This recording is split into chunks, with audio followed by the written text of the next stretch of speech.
Emmanuel Narchon, bonjour. Bonjour. Vous êtes ancien porte-parole du ministère israélien des Affaires étrangères et aujourd'hui en charge notamment de la lutte contre le boycott académique d'Israël. Des dizaines de milliers d'Israéliens dans les rues pour réclamer au gouvernement les concessions nécessaires et supplémentaires pour la libération des otages. Première question. Pourquoi l'assassinat de ces 6 otages par le Hamas annoncé dimanche, ça sonne comme l'annonce de trop?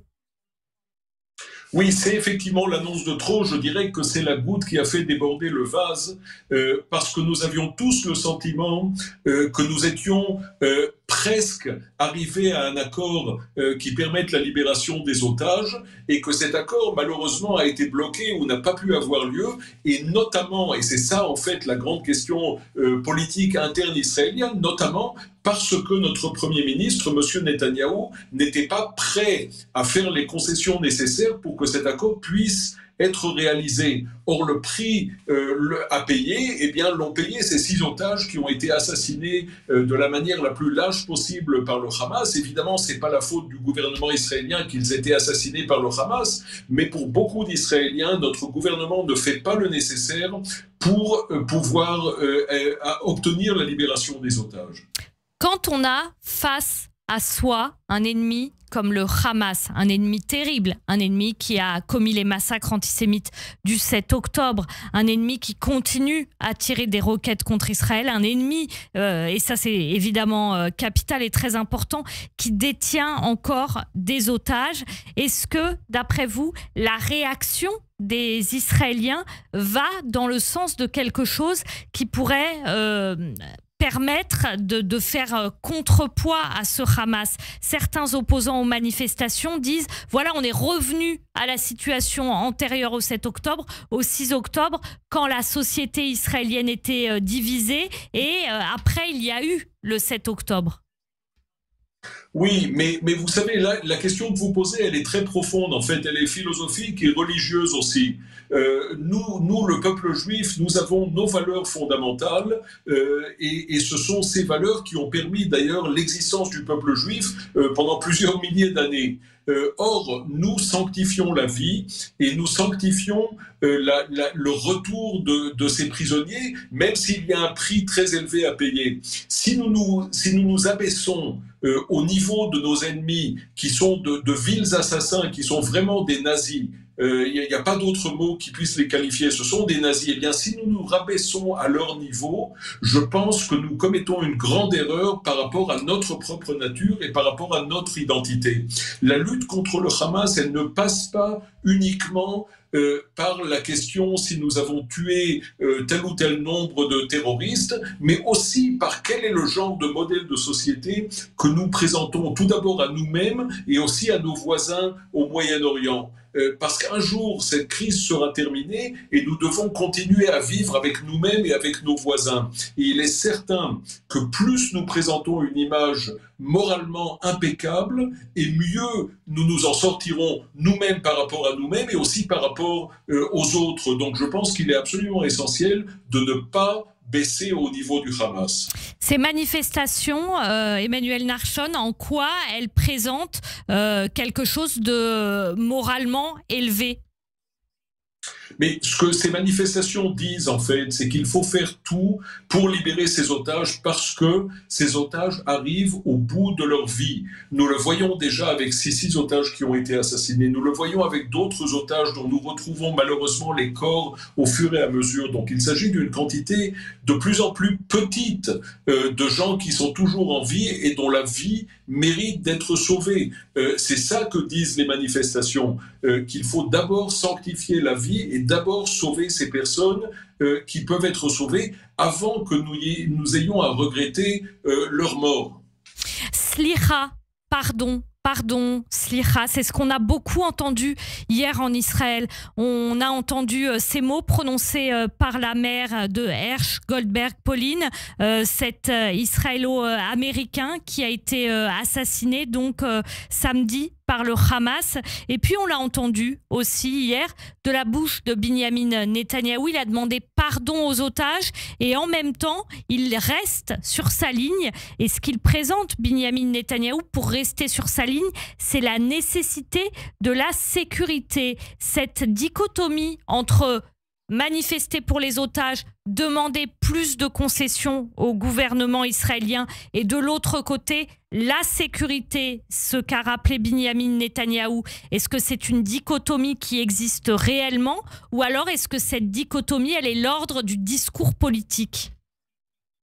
Mais je crois qu'elle est vraiment l'ordre du discours politique et rien de plus. Moi, je ferai une grande distinction entre le pardon demandé par la mère de Hersh Goldberg Pauline et le pardon demandé par notre Premier ministre. Et c'est évident que la sincérité, nous pouvons l'attribuer à la mère de ce jeune homme assassiné par le Hamas et pas par un Premier ministre qui lui-même a financé le Hamas pendant des années. C'est-à-dire que la politique du gouvernement israélien, à la tête duquel se trouve Benjamin Netanyahou depuis des années, a été de renforcer le Hamas au détriment de l'autorité palestinienne pour s'assurer qu'il n'y ait pas de négociation.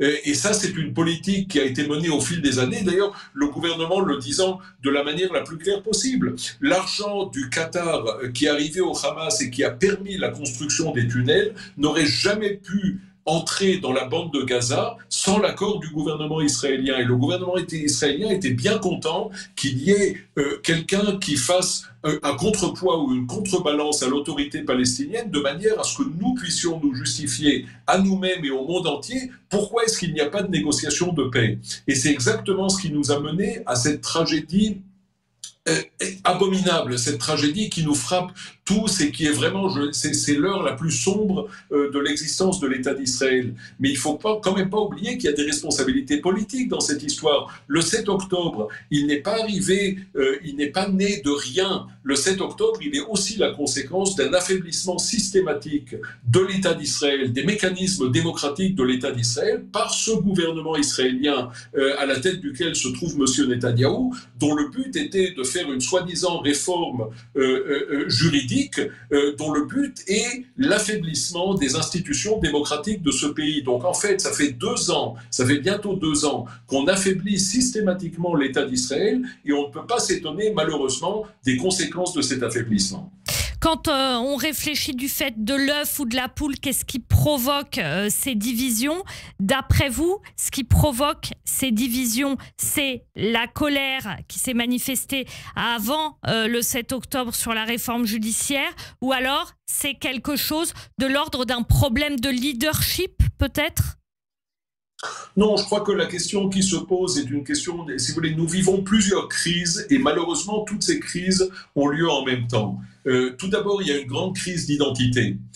Parce que les Israéliens, 75 ou 76 ans après la création de l'État d'Israël, se posent des questions fondamentales quant à leur identité. Alors, et c'est des questions qui se reflètent aussi par les divisions politiques au sein du pays.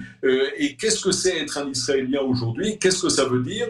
Ça implique aussi évidemment la manière dont nous regardons nos relations avec nos voisins palestiniens. Et là, il y a une très très grande différence, je dirais, entre la gauche et la droite, ou appelez ça comme vous voulez.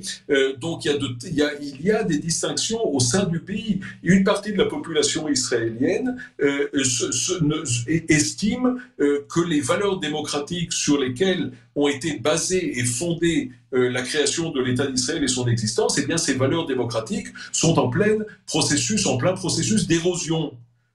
Et sont en perte de vitesse. Il y a des questions qui sont liées à la relation entre la religion et l'État. Il y a des questions qui sont liées aussi à nos relations à la minorité non juive en Israël même. Donc il y a énormément de questions qui se posent et qui sont très importantes aussi pour envisager un meilleur avenir pour l'État d'Israël. Alors malheureusement, tel que nous voyons les choses aujourd'hui, notre avenir est compliqué. Il est très compliqué si nous n'arrivons pas à résoudre ces questions. On parlait tout à l'heure de Slicha, du pardon prononcé par Binyamin Netanyahou et prononcé par la mère de Hersh Goldberg Pauline, qui fait partie de ces 6 jeunes otages assassinés par le Hamas. Et vous me disiez tout à l'heure, il y a une différence entre ces 2 pardons. Slicha, quelle différence ? Oui, la différence me semble fondamentale. Je crois que la demande de pardon de la part de la mère de Hersh Goldberg Pauline, elle vient du cœur et elle est liée à la tragédie, qui est une tragédie personnelle. C'est la tragédie de cette famille, mais c'est aussi la tragédie du peuple juif tout entier, parce que par Hersh Goldberg Pauline et par les autres jeunes qui ont été assassinés il y a quelques jours, eh bien, si vous voulez, nous nous voyons nous-mêmes. Ils sont une image miroir de nous tous. Et c'est pour ça que nous sommes vraiment, nous vivons une très très grande tragédie et nous nous posons tous la question, est-ce que nous avons fait assez pour libérer ces personnes? La demande de pardon de Binyamin Netanyahou, vous m'excuserez que je m'exprime de cette manière, mais je n'y crois pas un mot. C'est une manipulation politique de la pure hypocrisie. Pourquoi vous n'en croyez pas un mot? Vous ne croyez pas qu'il est désolé pour la mort des otages? Non, écoutez, M. Netanyahou, depuis le 7 octobre, évite soigneusement les rencontres avec les citoyens israéliens. Hier, c'était la première fois qu'il faisait une conférence de presse en 10 ou 11 mois. Ces messages, d'ailleurs, n'ont qu'un seul but, c'est d'augmenter les tensions, d'exacerber les tensions entre Israéliens, parce qu'il en profite politiquement. Ce qui guide M. Netanyahou, malheureusement, ce sont ses considérations personnelles, à savoir le procès qui est mené contre lui pour des crimes quand même qui sont assez graves, et aussi des considérations d'ordre politique. Est-ce qu'il veut vraiment le bien de tous les citoyens israéliens? Je ne sais pas, mais je suis en droit de me poser la question. Merci beaucoup Emmanuel Narshon, ancien porte-parole du ministère des Affaires étrangères israélien et actuellement en charge donc de la lutte contre le boycott académique d'Israël. On vous retrouvera très vite sur Radio J. Merci beaucoup. Merci. Merci beaucoup.